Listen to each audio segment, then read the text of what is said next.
Now, the stationary front north of the Caribbean is still creating an area of showers and thunderstorm. We can see a distinct line just north of Cuba. Not expected to be moving into the Caribbean, however.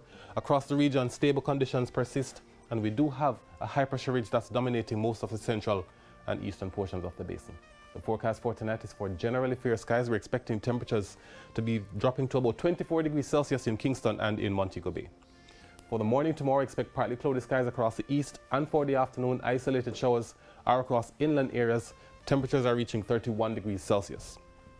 Now for the breakdown, expect some of showers if you're in Kingston tomorrow in the afternoon. We're expecting showers also for Spanish Town and for Mandeville.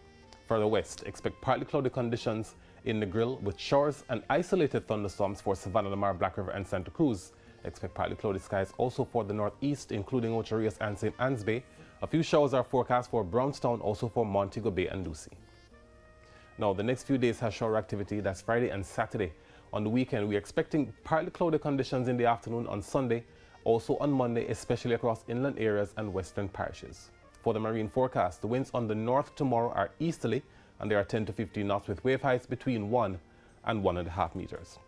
For the south coast tomorrow, expect easterly winds at 10 to 15 knots, wave heights between 1 and 1.5 meters. And for offshore areas, we're introducing a small craft warning. The winds are expected to get to 25 knots. Wave heights are between 2 and 2.5 meters. And the outlook has winds from the east-northeast on Friday at 15 to 20 knots, and from the east on the weekend on Saturday, Sunday, also at 15 to 20 knots. Sunset in Kingston tomorrow, 5:32 and 5:38 in the Grill. That's it for the weather report and forecast for this evening. We thank you so much for watching.